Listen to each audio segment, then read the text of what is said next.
Bonjour, bienvenue sur MCM Group. Ce matin, nous avons un exercice portant sur le pendule oscillant. Voici cet exercice.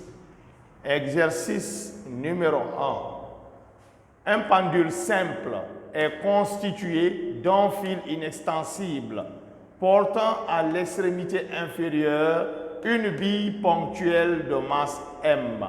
Voici le pendule, donc le fil est inextensible. Voici l'extrémité inférieure du fil qui porte une bille de masse M. La bille est représentée ici. On écarte le pendule de sa position d'équilibre d'un angle alpha 0. Donc à l'équilibre, le pendule qui est là, il est ici. Donc on l'a écarté d'un angle alpha 0 de la verticale. Donc l'angle formé par l'axe du fil et la verticale, c'est ce qui est alpha 0 à l'instant initial. D'un angle alpha 0 égale 60 degrés, puis on l'abandonne sans vitesse initiale. Petit 1, déterminer l'expression de la vitesse de la bille, petit a, au moment où le fil fait un angle alpha avec la verticale. Petit b, au moment où le fil passe par la verticale. Application numérique, L égale 1 mètre, la longueur du fil, alpha égale 30 degrés, G égale 10 mètres par seconde carré. Petit 2, déterminer la norme de la tension du fil en fonction de alpha, alpha 0 et G. Calculer sa valeur numérique dans les deux cas précédents, c'est-à-dire quoi? Dans le cas où il fait un angle alpha avec la verticale et le deuxième cas dans le cas où le fil passe par la verticale. Merci, nous allons passer à la résolution. Voici le pendule que nous avons représenté. Et quel est le système à étudier ici? C'est le pendule oscillant. Voici comment ça se passe. Je considère cette règle-ci comme étant mon pendule oscillant. Donc, je l'écarte de la verticale d'un angle de 60 degrés et je l'abandonne sans vitesse initiale. Quand je l'abandonne, il fait des oscillations de part et d'autre, de part et d'autre, de part et d'autre de la position d'équilibre. Donc, c'est ce que nous avons essayé de représenter, de schématiser ici. À l'instant initial, le pendule là est écarté de la verticale d'un angle alpha 0. Il est écarté et ensuite abandonné. Donc, il fait des mouvements de va et vient, de va et vient. Nous allons ici utiliser les démarches pour la résolution d'un problème de dynamique. Premièrement, il faut préciser le système. Quel est notre système? C'est le pendule oscillant. Ce système est constitué d'un fil inextensible et d'une bille. Donc, c'est le système fil-bille. Deuxièmement, nous allons préciser le référentiel. Quel est notre référentiel? Il est galiléen. Troisièmement, il faut ce qu'on appelle faire le bilan des forces. Quelles sont les forces ici qui s'exercent sur notre bille? Nous allons ici représenter ces forces.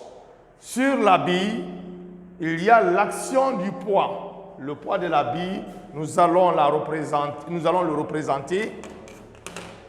Je représente le poids. Le poids est toujours sur la verticale, dirigé vers le bas. J'ai le poids. Ensuite, nous avons la tension du fil. La tension du fil est dirigée du point de contact vers le milieu du fil. Je représente la tension du fil. Vous avez ici la tension du fil, T. À ce niveau, comme on nous demande de déterminer la vitesse de la bille lors de son passage en B, c'est-à-dire lorsque le fil fait un angle alpha avec la verticale, présentation ici des différentes forces qui s'exercent sur le système en B. Donc, à l'instant où le fil fait un angle alpha avec la verticale, je considère que la bille se trouve au point B. C'est pourquoi, en cet instant, nous avons fait le bilan des forces et représenté toutes ces forces ici sur le schéma. Et ceci étant, nous pouvons maintenant appliquer soit le théorème du centre d'inertie ou le théorème de l'énergie cinétique. Mais, d'après le problème, il s'agit de déterminer la vitesse de la bille. En un premier temps, lorsque la bille là, passe par le point B, c'est-à-dire lorsque le fil fait un angle alpha avec la verticale. Voici la verticale, voici l'axe du fil. Cet angle-là, c'est alpha. Donc, dans cette position, quelle est la vitesse de la bille? Et connaissant la vitesse de la bille en A, on peut déterminer celle en B en utilisant le théorème de l'énergie cinétique. Car on utilise le théorème de l'énergie cinétique lorsqu'il s'agit de déterminer la vitesse en un instant donné, connaissant initialement la vitesse, comment on appelle, du système matériel. Ici, qu'est-ce que le théorème de l'énergie cinétique nous dit? Que dans un référentiel galiléen, la variation de l'énergie cinétique du système matériel pour un déplacement de A vers B est égale à la somme algébrique des travaux des forces extérieures appliquées sur le solide pendant la durée de la variation. Donc, nous allons déterminer la vitesse de la bille lorsque le fil fait un angle alpha avec la verticale. Petit temps.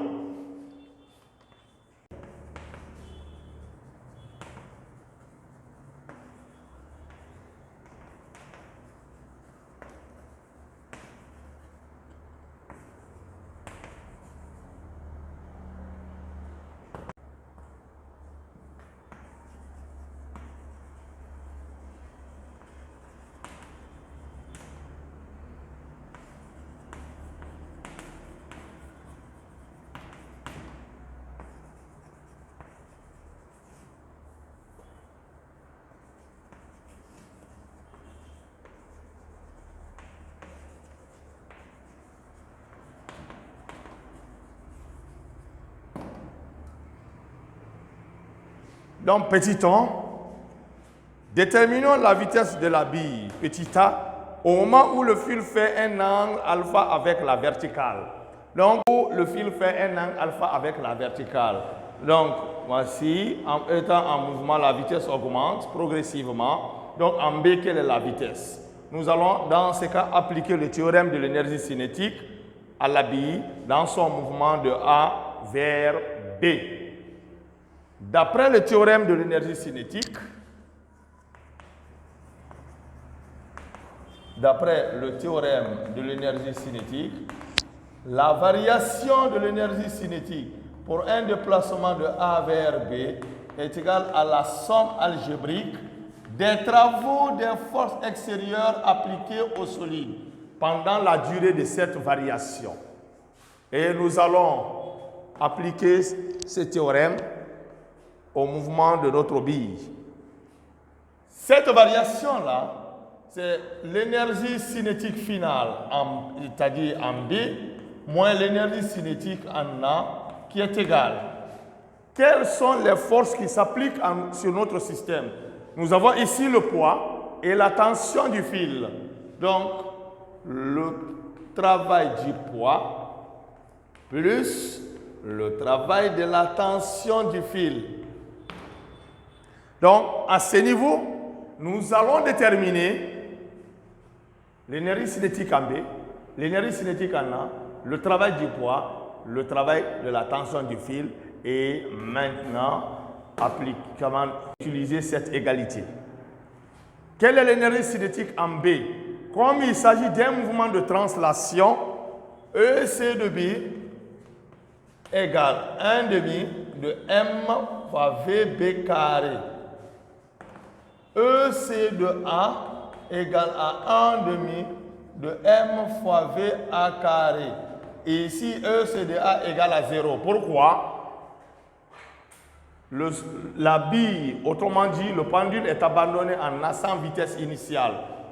Donc, à cet instant, la vitesse est nulle. Donc, son énergie cinétique initiale est nulle.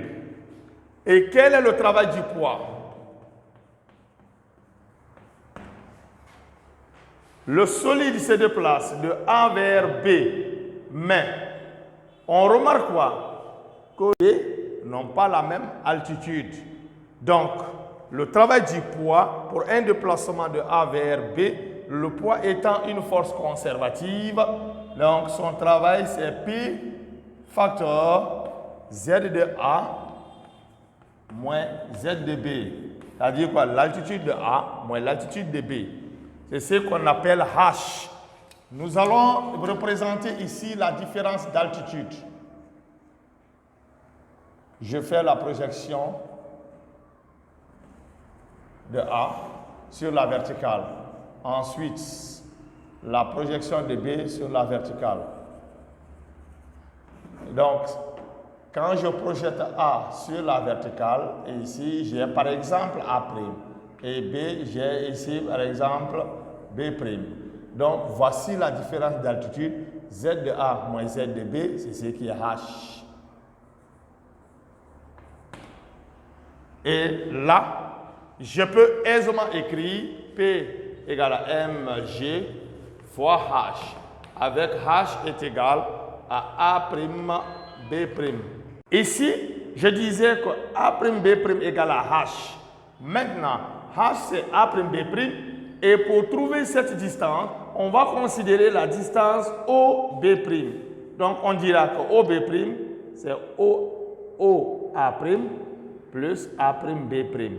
Autrement dit, OB' c'est OA' plus H. Donc, nous allons écrire cela. OB' est égal à OA' plus H.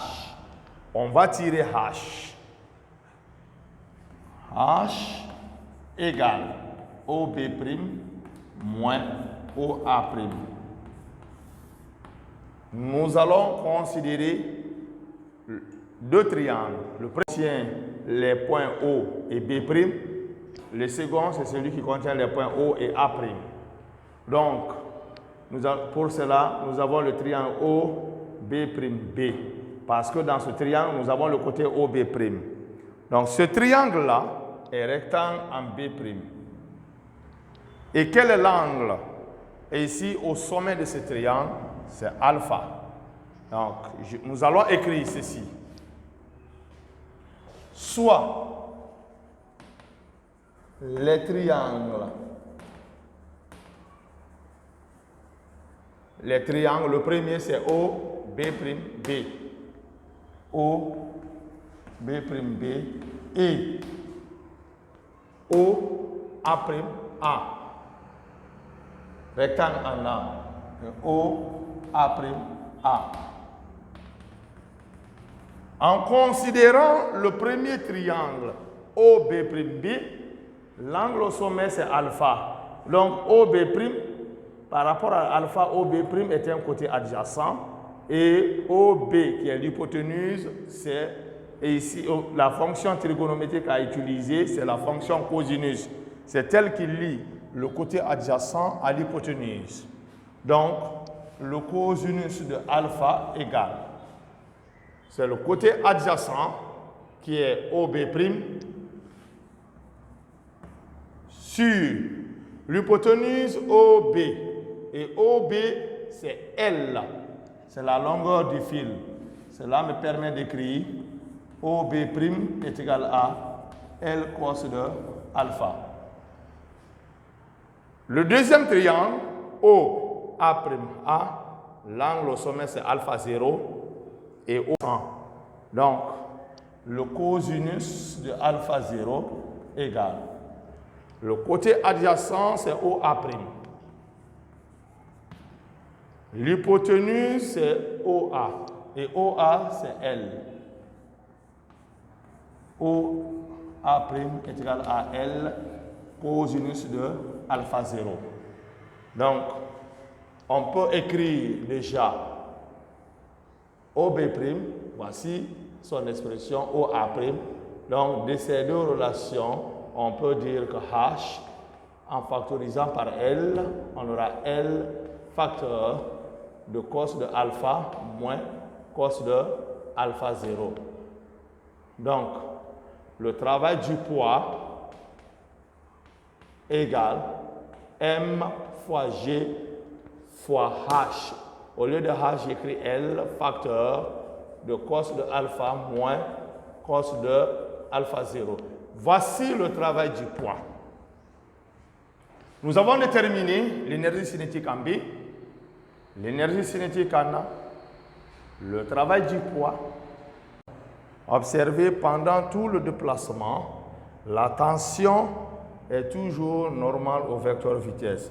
Le vecteur vitesse est tangentiel. Donc, et même à ce niveau, si on essayait de représenter la tension à l'instant initial, elle serait normale au vecteur vitesse. Donc, pendant tout le mouvement de A vers B, la tension reste normale au vecteur vitesse. Et lorsqu'une force est normale au vecteur vitesse, son travail est nul. Donc, on peut écrire ceci, le travail de la tension égale à 0. Pourquoi? Car la tension est normale au vecteur vitesse.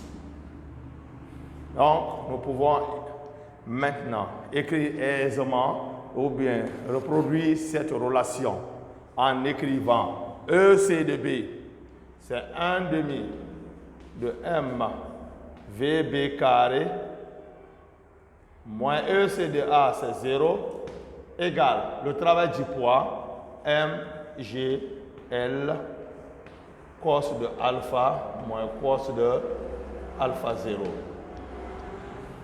Et voici la relation que nous obtenons en appliquant ce théorème de l'énergie cinétique.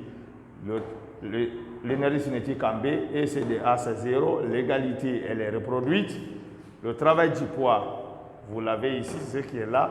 Le travail de la tension est nul.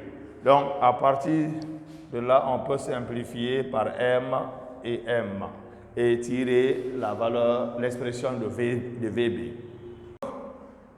Donc, l'expression de VB, c'est-à-dire la vitesse du pendule lors de son passage par le point B, c'est-à-dire lorsque le fil fait un angle alpha avec la verticale, l'expression simplifiée devient 1 demi de VB au carré égale GL facteur cos de alpha moins cos de alpha 0.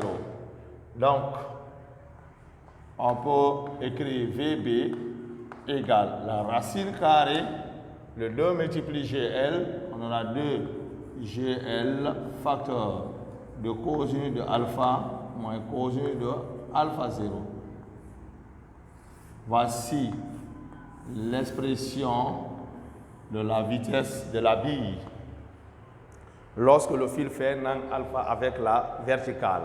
Et la question B dit au moment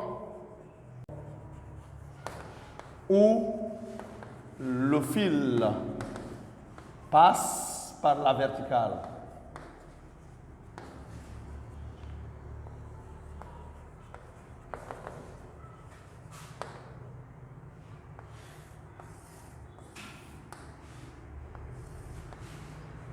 quelle est l'expression de la vitesse de la bille lorsque le fil passe par la verticale?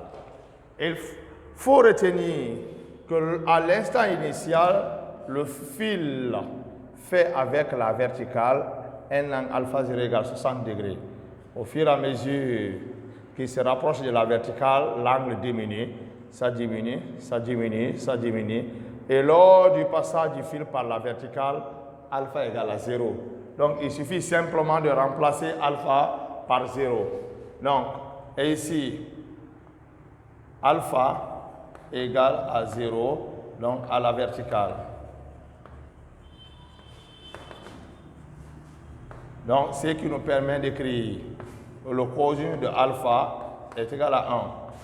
D'où la vitesse du pendule lors de son passage par la verticale, qui est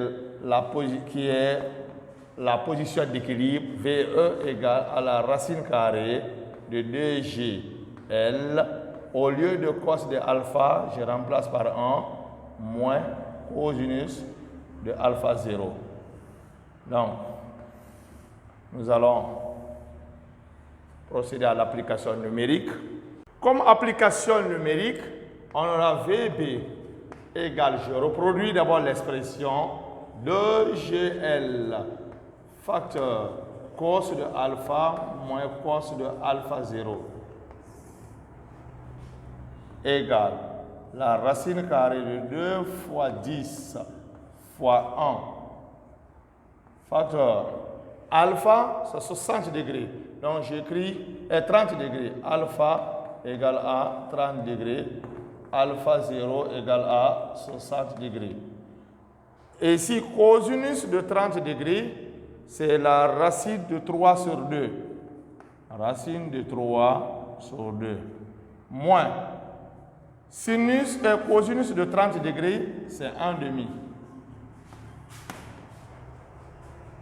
Et ici, je peux factoriser par 1 demi pour faire sortir VB égale racine 2 fois 10 fois 1 demi facteur racine de 3 moins 1.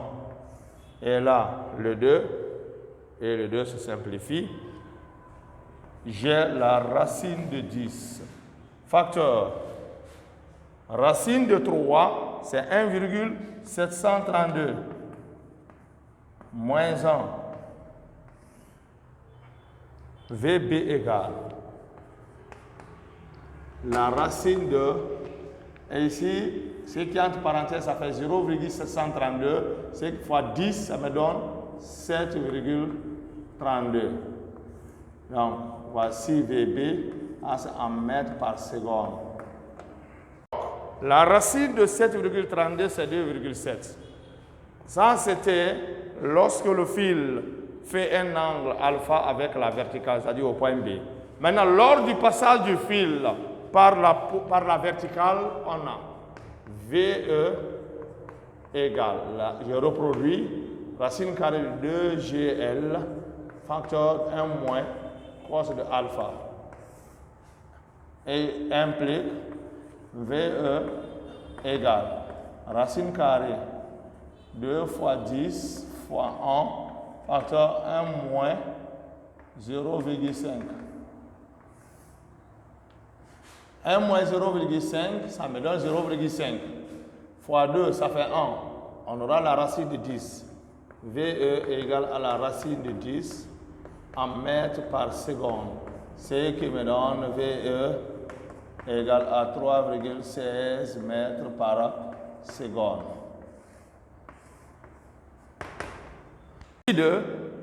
Exprimons la norme de la tension du fil en fonction de alpha, alpha 0 et G. Force. À ce niveau, pour la déterminer, on applique le théorème du centre d'inertie. Donc, la force extérieure appliquée à un solide est égale au produit de la masse M du solide par le vecteur accélération de son centre d'inertie. Donc, d'après le TCI, la somme vectorielle des forces extérieures. Quelles sont les forces? Nous avons le poids plus la tension égale M fois AG. Arrivé à ce niveau, nous devons projeter ces forces-là dans un repère orthonormé. Mais nous remarquons ceci, la trajectoire du centre d'inertie de la bille est un arc de cercle. Donc, le meilleur repère orthonormé dans lequel nous pouvons projeter ces forces, c'est le repère de Freinet. Donc, ce repère de Freinet a une tangente et une normale. Donc, ce sont les vecteurs unitaires de la base de Freinet. Et cette trajectoire circulaire a pour centre O. Et le rayon correspond à la longueur du fil. Donc, voici OB, c'est L, la longueur du fil. OA également L. Donc, au point B, vous avez la tangente. Je représente le vecteur unitaire de la tangente. U. Vous avez la normale, centripède. N. Nous avons les deux vecteurs unitaires. Et maintenant, nous allons projeter T. T n'est que sur la normale. L'origine, l'extrémité, tout est sur la normale. Donc, T n'a pas de composant suivant la tangente. T, la tension est normale à la tangente. Et tandis que le poids a une composante suivant la tangente et une autre suivant la normale.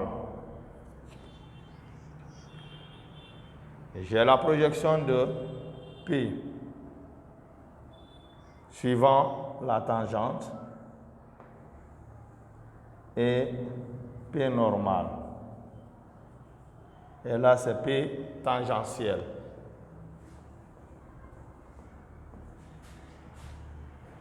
Et cet angle-là, alpha, il est là encore par rapport à la verticale, l'angle formé par rapport à la verticale. Donc, les angles là sont identiques, alpha, alpha. Et en faisant la projection suivant.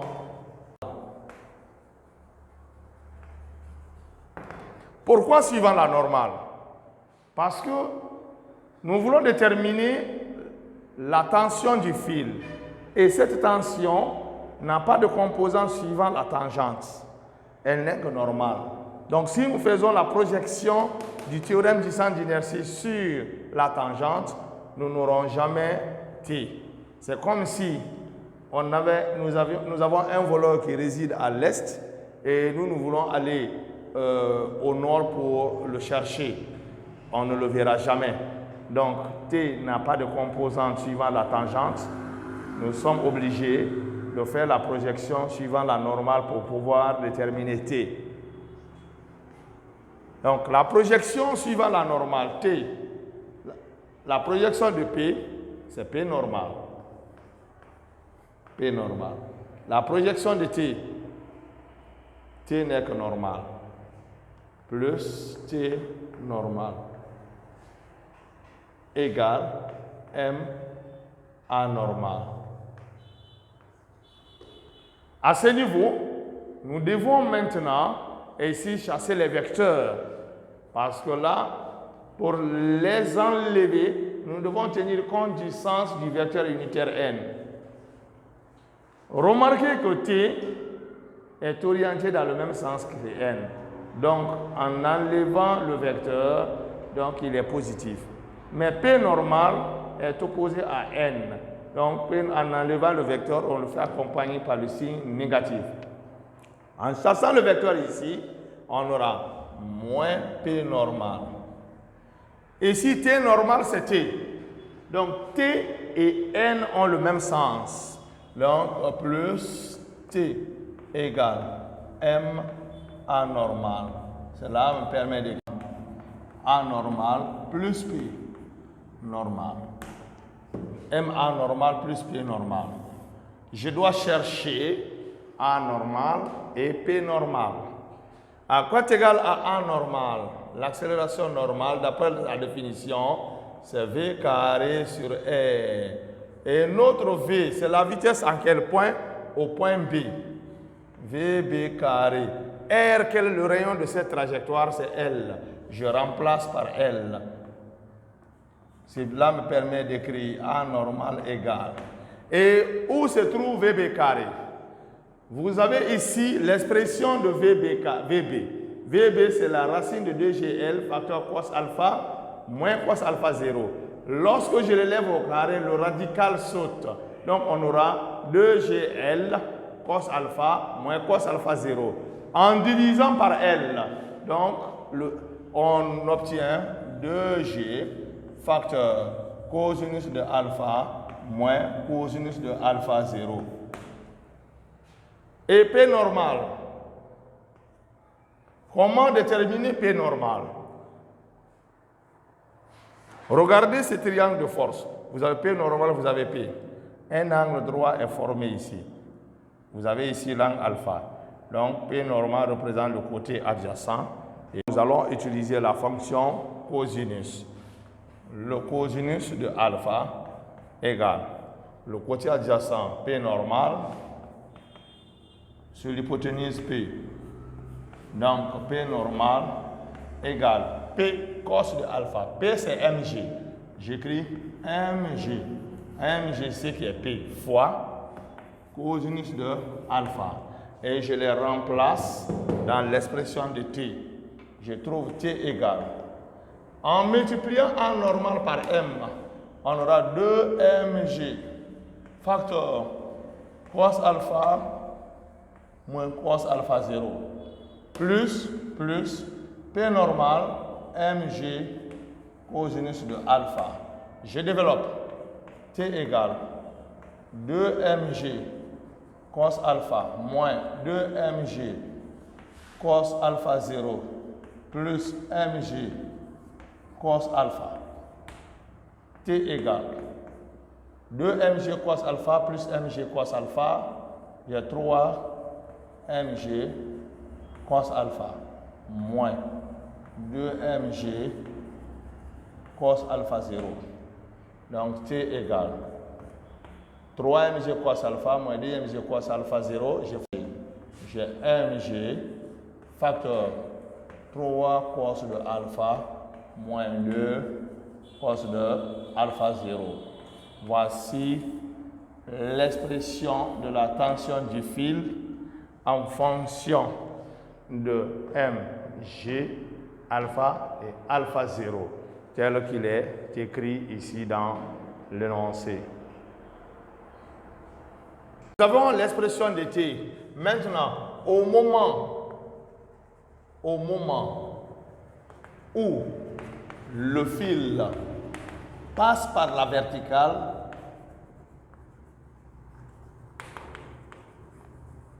en ce moment alpha égale à 0 et le cosinus de alpha égale à 1. Dans ce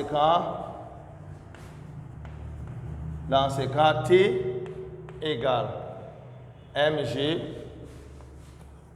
au lieu de 3 cos alpha égale à 1, moins maintenant 2 cosinus de alpha 0. Et si simplement nous avons remplacé le cos de alpha par 1, ça c'est au moment où le fil passe par la verticale. Application numérique.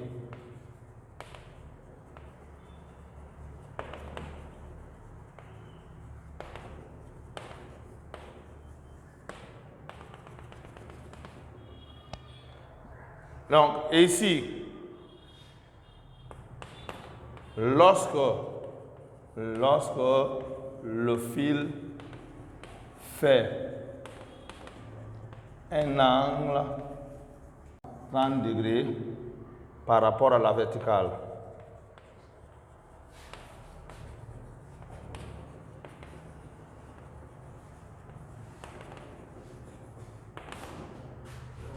on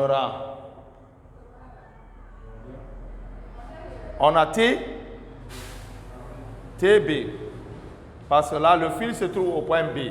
On a TB égale M. Et ici la valeur numérique de M est donnée dans le problème. Donc nous allons réserver ici d'abord M, la valeur est donnée, G égale à 10, facteur de 3 fois cosinus. Donc cosinus de alpha, le cosinus de 30 degrés, c'est racine de 3 sur 2 moins 2 fois cosinus de alpha 0. Cosinus de alpha 0 c'est 1 demi, cos de 60 degrés. Et la masse qui est de la masse M c'est 200 grammes. Donc M égale à 200 grammes. Mais 200 grammes, il faut convertir en grammes. Ça me donne 0,2 grammes en divisant par 1000. 0,2 grammes, c'est-à-dire 2 fois 10 puissance moins 1. Donc, et là, 10 fois 10 puissance moins 1, ça donne 1. Quand je fais rentrer les deux, donc TB égale 2 rentre, on aura 3 racine de 3 moins 2. Donc, cela me permet d'écrire TB, c'est-à-dire la tension du fil au point B égale 3 fois 1,732 moins 2. TB égale 3 fois 2, 6, 3 fois 3, 9, 3 fois 7, 21, 1, 2, 3 fois 1, 3 plus 2, 5, moins 2. Donc, TB égale 3,19. Donc, sensiblement égal à 3,2 newtons.